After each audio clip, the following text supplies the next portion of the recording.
four pairs of the nasal sinuses. These are those which have got air pockets and they are connected to the nasal cavity. In the forehead, there is frontal sinus. The upper jaw there is maxillary sinus. Between the two orbits is the ethmoid sinus, and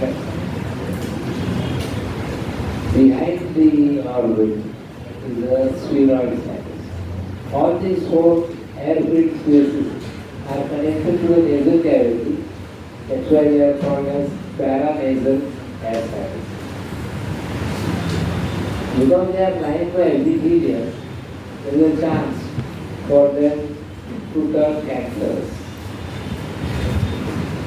And because they are connected to the nasal cavity, infection from the nasal cavity can spread to these sinuses, and they are called sinusitis. All the sinuses have their opening at their upper end, except frontal sinus, which has got opening at its lower end. So, there was a question, why are the sinuses having their opening at their upper end? Because in that case, if there is infective fluid lying in the sinus, it will remain there and cause recurrent sinusitis. Frontal sinus is the only one which has got the opening at the lower end. So, a recurrence of sinusitis will not occur in frontal sinus.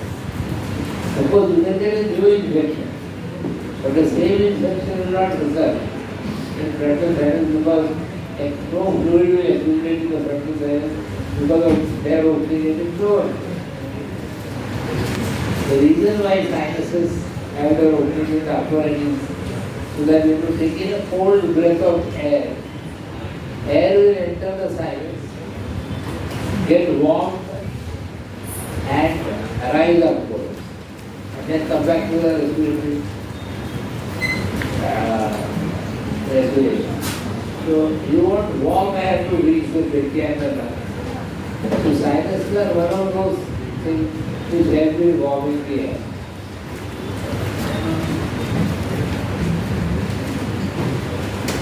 Then the question arises, fine, we say cold air enters the sinuses, gets warmed and rises upward.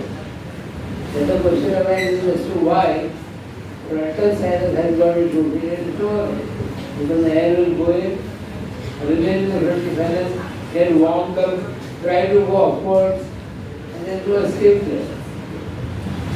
So here, this is the reason why last time we discussed why carotid gland is supplied by glossopharyngeal nerve and why lacrimal and sublacrimal gland are supplied by facial gland. And then 3-4 other questions which is that the answers to all of them, including this why frontal sinus has got its opening at the lower end, all have the same answer. Why is the artery anterior to nose called as dorsal artery or nose? So many other things. The answer to all of them is the same sentence. Human being is a slightly modified earthworm. Human being is a slightly modified earthworm. So how do I explain that? Remember I said earthworm, not a roundworm. Earthworm is the first phylum which has got a coelomic cavity, after which all other phyla above that have coelomic cavity, including humans, whereas roundworms don't have a coelomic cavity. Now how do we reduce human beings to an earthworm? All 4 limbs are not essential for survival, chop them off. Earthworms don't have, we also do not have. Chop the 4 limbs. Earthworm has got mouth at one end, anal canal at the other end. Now we can't alter the position of the inner canal much. So what we do is try to alter the position of our mouth. So look upwards with the face most radiant. In this upward position we will realize that even frontal sinus has got its opening at its upper end. This position also tells us that carotid gland is a lower gland as compared to submandibular and lacrimal gland. And quite correctly, the carotid and submandibular are supplied by the higher nerve. Submandibular and lacrimal are supplied by the higher nerve, the facial nerve. And prosopaginic is the lower nerve, supplies the lower gland. It also explains that the upper lip and the nose are dorsal to the body, not ventral. So that's why the artery is lying on the dorsal side of the nose, because remember, the most ventral structure is the lower lip, and the upper is the dorsal structure. And nose artery in front of the nose is called dorsal nasal artery. Also in this position you will realize that the face is upside down in a position, and that is inverted in the inverted homunculus.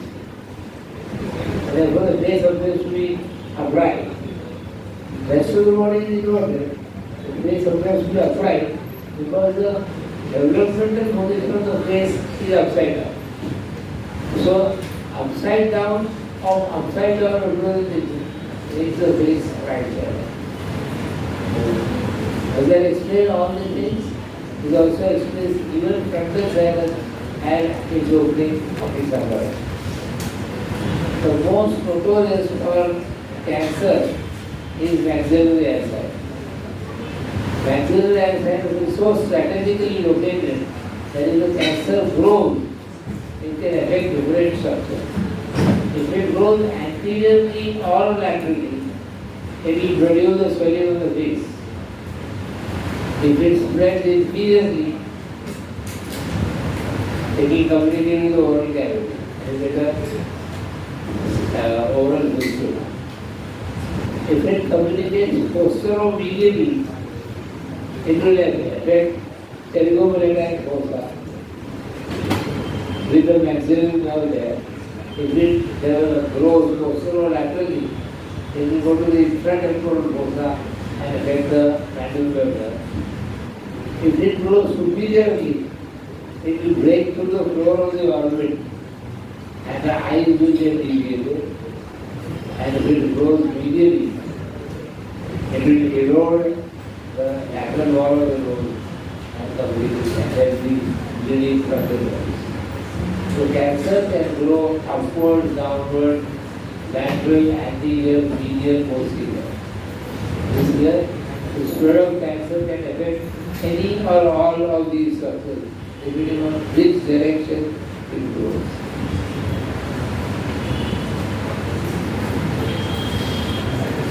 On the side of the inlet of the larynx, the side of the inlet of the larynx, what you see here is the inlet of the larynx, the side of the inlet of the larynx is called as smuggler's pouch.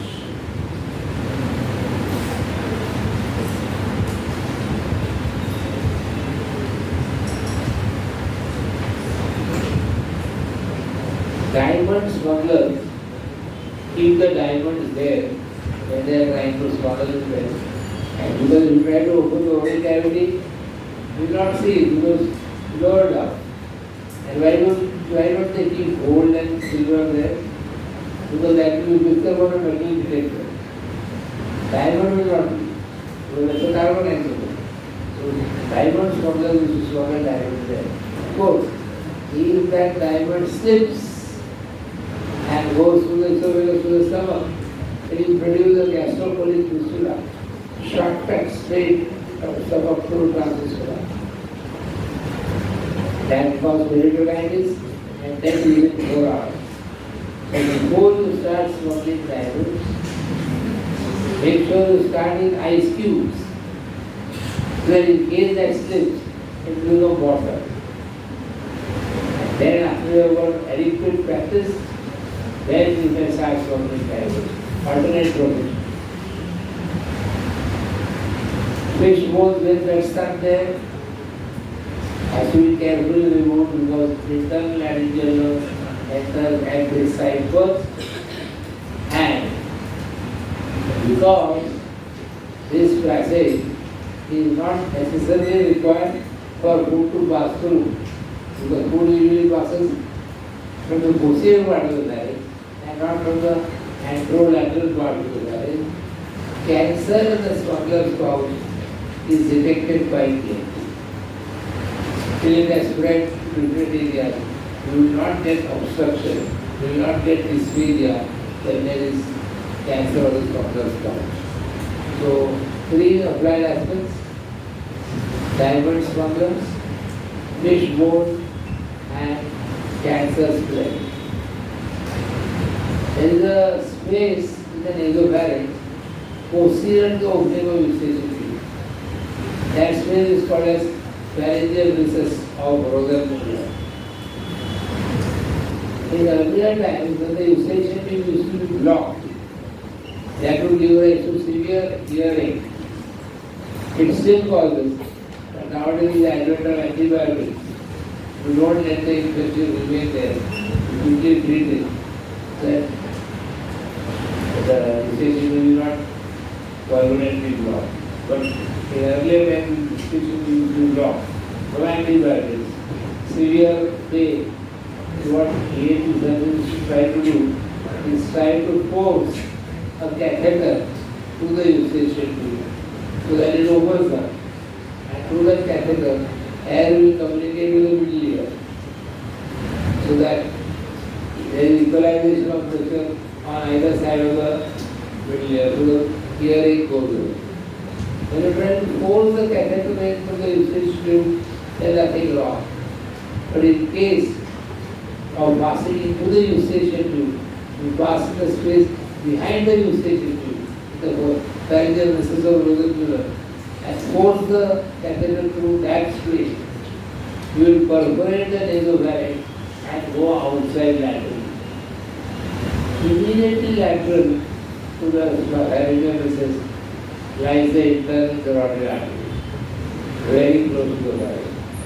So, force the catheter through the pharyngeal recess instead of eustachian tube, you will perforate the lateral wall of internal carotid artery, you will realize the consequences only during this process.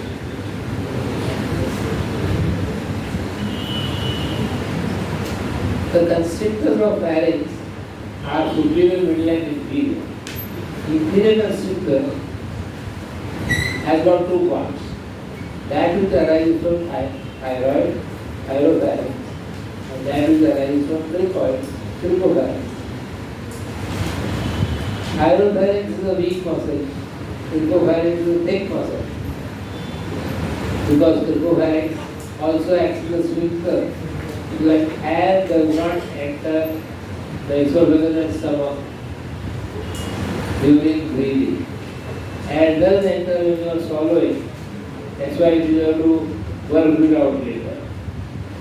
That burping is called as gastric phenomenon. Because the thyropharynx is weak and cricopharynx is strong, and cricopharynx is supplied by recurrent laryngeal nerve, in contrast to the other ones being supplied by the pharyngeal plexus, there is a possibility of a mismatch that the upper part of the alimentary tract contracts, the lower part should show a receptive relaxation. And because of that different nerves supply to cricopharynx and thyropharynx, there is sometimes a mismatch between the receptive relaxation. Cricopharynx fails to relax, and thyropharynx trying to pull the foot down. And not being able to pull down, what happens is the weak thyropharynx bulges outward. That space where the thyroid and Pyropharyngeal to the weakened area is called as iliac races, and the pharynx will go out into form a diverticulum, pouch outwards.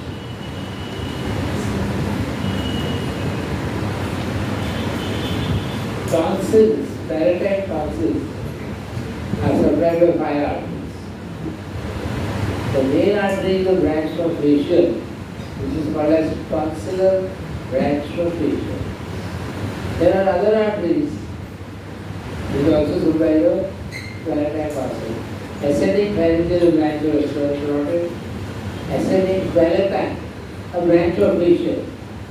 So facial itself gives a tonsillar branch, and ascending pharyngeal branch of facial also gives a tonsillar branch. Ascending pharyngeal, we already said, lingual artery gives a branch to tonsil, and maxillary artery gives a branch to tonsil.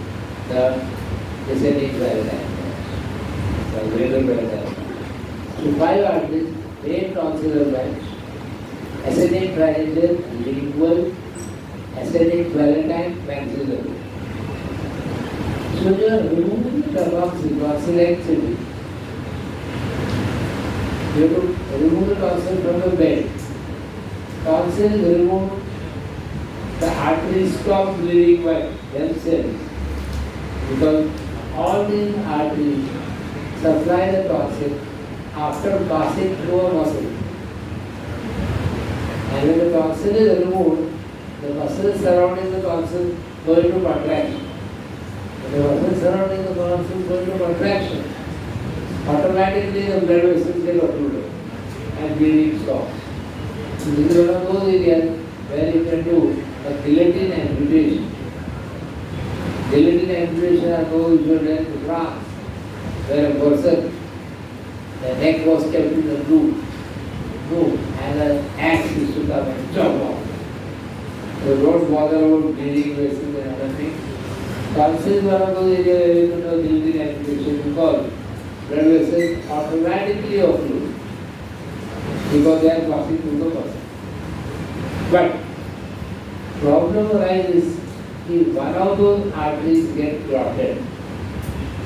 If one of those arteries gets clotted, the clot prevents the muscle from going to full contraction. If the clot prevents the muscle from going full contraction, the other vessels continue to bleed. One vessel is clotted, others are not clotted. So therefore, moral of the story is that after you remove tonsil, if there is continuous hemorrhage, remove the clots that are there in the tonsillar bed. Normally you promote clotting. Tonsil is one of those areas where you remove the clot so that the muscles can go to full oxygen. Another area in the body where you do not want clots to form is another area of the body where blood vessels pierce the muscle to supply structures, all blood vessels. So this is the other area in the body where muscles have to be pierced by the blood vessels. Uterine endometrium. Uterine vessels lie in the myometrium.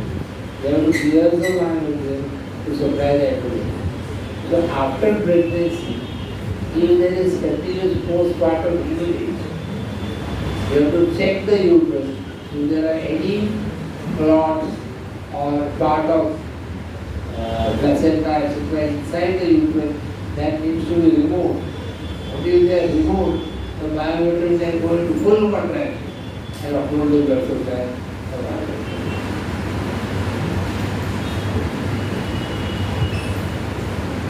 I will tell you names of 6 muscles. You have to tell me whether they are transverse or longitudinal. Okay? I will give you an answer for one of them. Superior constrictor, transverse. Middle constrictor, transverse. Inferior constrictor, transverse. Salpingopharyngeus, longitudinal. Stylopharyngeus, longitudinal. Palatopharyngeus, developmentally was horizontal transfer. Development. And the palatopharyngeus is supposed to be inserted on the thyroid cartilage. They were originally transversely situated, and the thyroid cartilage was in the nasopharynx. Thyroid cartilage was in the nasopharynx, larynx was in the nasopharynx, and the palatopharyngeus was a horizontal muscle. This position remains like that in dogs. That's why dogs can breathe while they are swallowing as well. We can't. While you are swallowing, you have to stop breathing. Because larynx closes. Larynx closes, breathing cannot continue. Whereas dogs, which are keen sentinel animals, can breathe and swallow at the same time. Because the laryngeal opening lies in the nasopharynx. The same position lies in newborn kids also. Newborn kids, the opening of the larynx lies in the nasopharynx. This is why the kids can swallow milk, newborn kids can swallow milk, even they are completely horizontal. They will not choke. Milk will not enter the larynx because the larynx opening is in the nasopharynx. In adults, the larynx has descended down. The larynx has descended down. Food and air breathing is common. And food, by mistake, can enter the larynx also, which you need to copy down. So you say, what is the advantage of larynx descending down?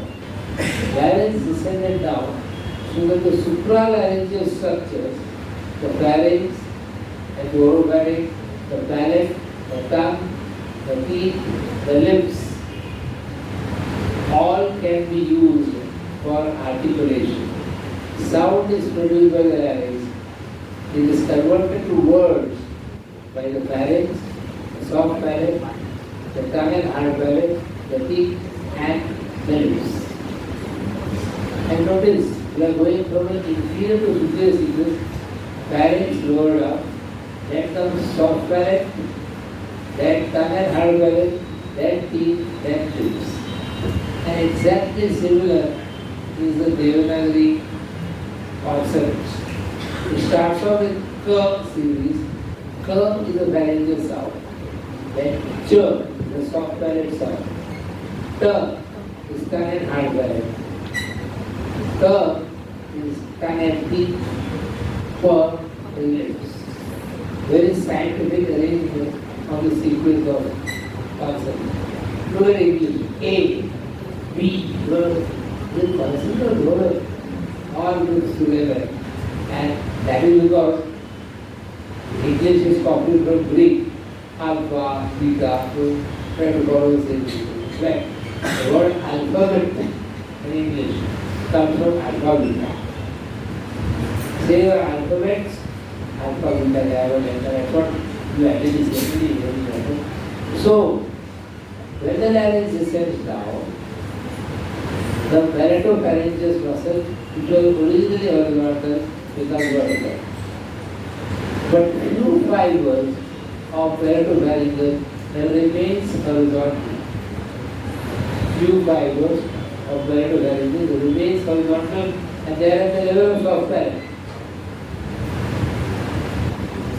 When the child has got cleft lip, cleft lip means the two, not cleft palate. And then the cleft palate in the child, the two palatal halves have not fused with each other. So when the child drinks milk, the milk enters the little cavity through that cleft. The brain does not register that this is a passage coming from the cleft in the palate. It thinks maybe the food has gone to the oropharynx, and from there it is rising upwards. So to prevent that food from rising upwards, the palatopharyngeus horizontal fibers go into strong contraction, trying to prevent the milk from entering the nasal passages.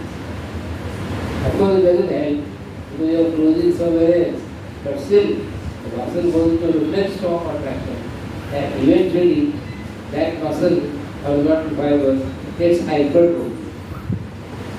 In this child, when you try ask the child to open the mouth when it's crying, you can look into the posterior pharyngeal wall and you will be able to see with your naked eye the hypertrophied horizontal fibers of pharyngeal pharyngeal in a child with capsule. That hypertrophied muscle was described by a scientist called Basava. He is silent. It's called Basava's bridge.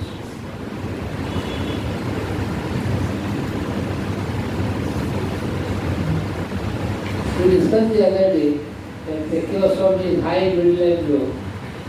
For middle tracheostomy is the ideal. We need to cut the ischemosome barrier. So there is an alternative, we said, is to make a hole between the thyroid and mucoid cartilage. Anteriorly. That's called tracheotomy. Of course, we will also damage some fibers of the mucothyroid. So mucothyroid on either side, to make a perfect midline opening, there is less bleeding, you can put in a tube, so you call it tracheotomy tube. If the external mucothyroid muscle is damaged, this is also supplied by a separate external laryngeal nerve. It will result in hoarseness of voice because mucothyroid is a tensor of the vocal cord. When the vocal cord tenses, you get a shrill voice. So the muscle is relaxed, you get a hoarse voice. You can also get a hoarse voice if you damage one of the recurrent laryngeal nerves. But you don't get a hoarse voice always. When one of the recurrent laryngeal nerve is damaged, that vocal cord will not move. The other vocal cord will cross the midline to reach the vocal cord, the parallel vocal cord. When it crosses the midline, it can produce sound. It can be normal sound. But towards the evening, after you have spoken the whole day, the vocal cord which is going across the midline gets fatigued. And it fails to reach, like I said, fully. In the evening, you get hoarse voice. So that's the difference between the thyroid damage and recurrent laryngeal nerve damage other possibilities. If you get a hoarse voice throughout the day, the thyroid will be affected. If you get an evening hoarseness of voice, it is overuse of the normal vocal cord going across the midline, that is unilateral damage to recurrent laryngeal nerve.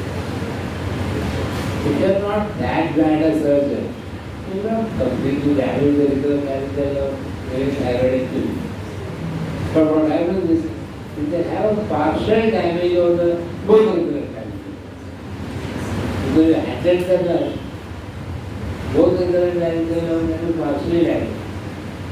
Then comes into the rule, what is called a Siemens law. A scientist by the name of Siemens described in partial damage of recurrent laryngeal nerve, abductors are paralyzed first and recover last.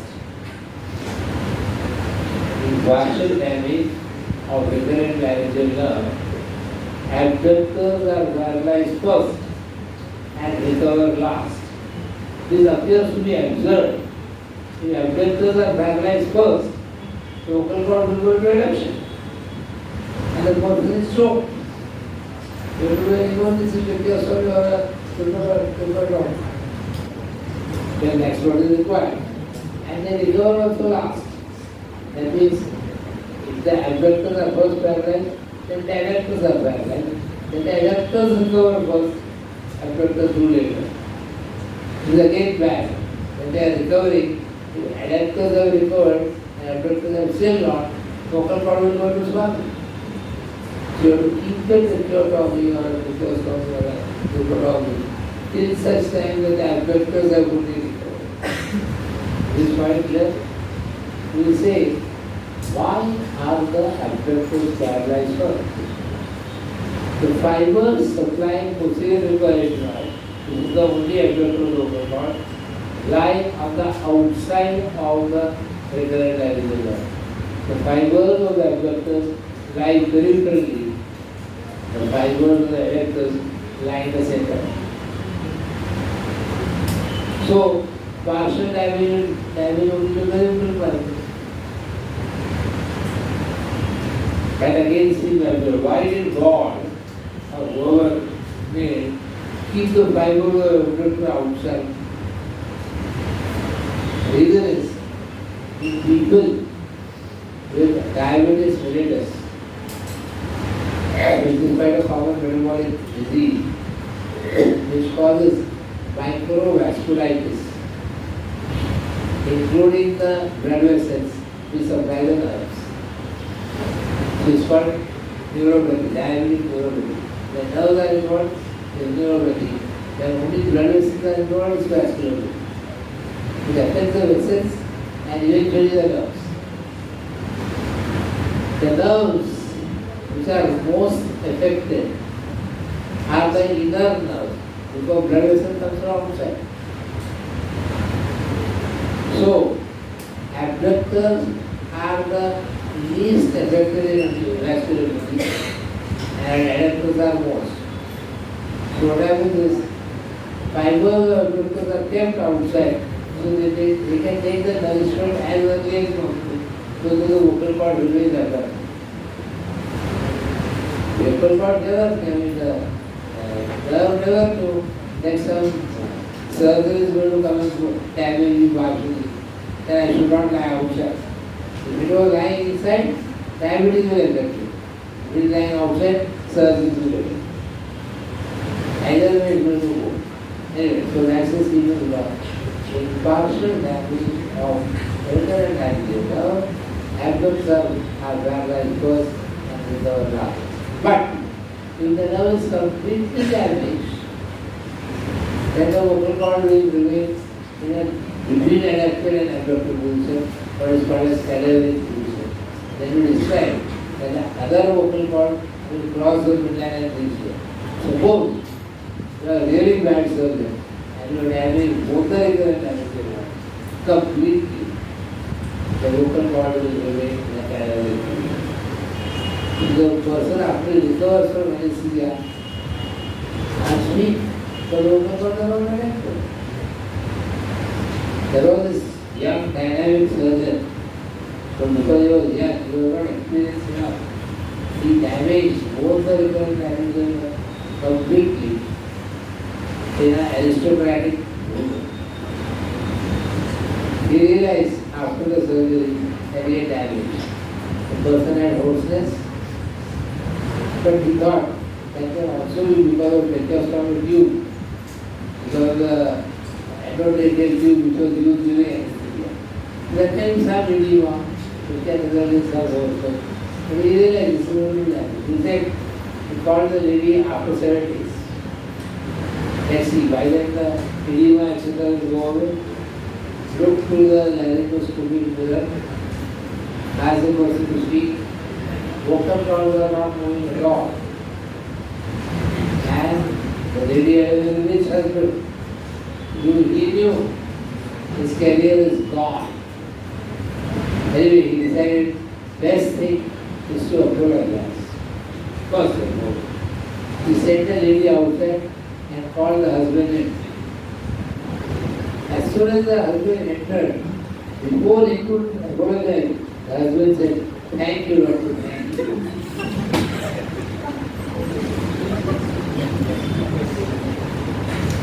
And finally, we are discussing on otitis media. Oto is the Greek word for ear. The Latin word, there are 3 Latin words, or 2 Latin words. Auricle, impanel, both are Latin words. Auricle is now restricted to external ear.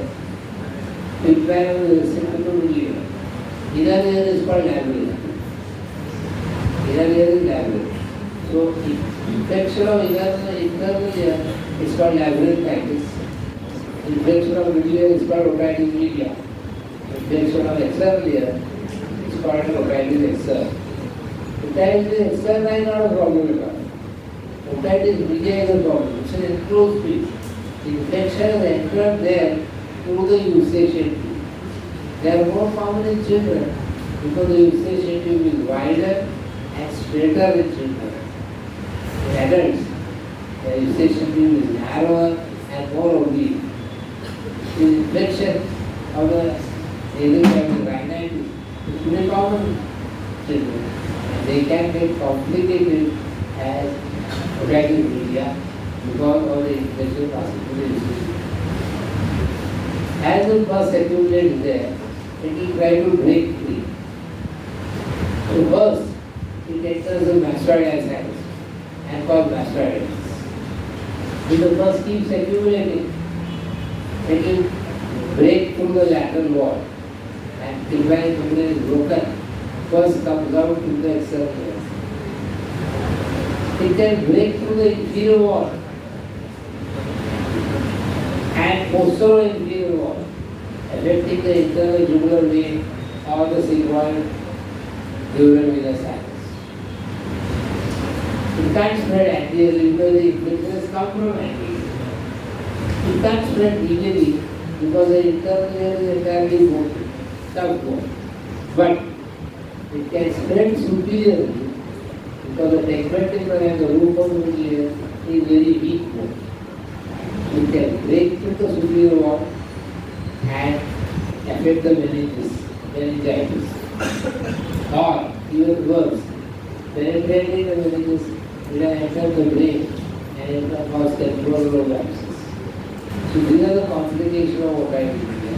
Spreading posteriorly, mastoidal cells and sigmoid dural venous sinus, inferiorly jugular vein, laterally is perforating the pulmonary membrane, and superiorly meningitis and temporal abscess. You can't spread easily, the infection has come from the anterior side. It's a level drop, so we can't give it apply antibiotic to the brain. It is deemed to be over, and we can start with the seminar one. Now we will take a level 3.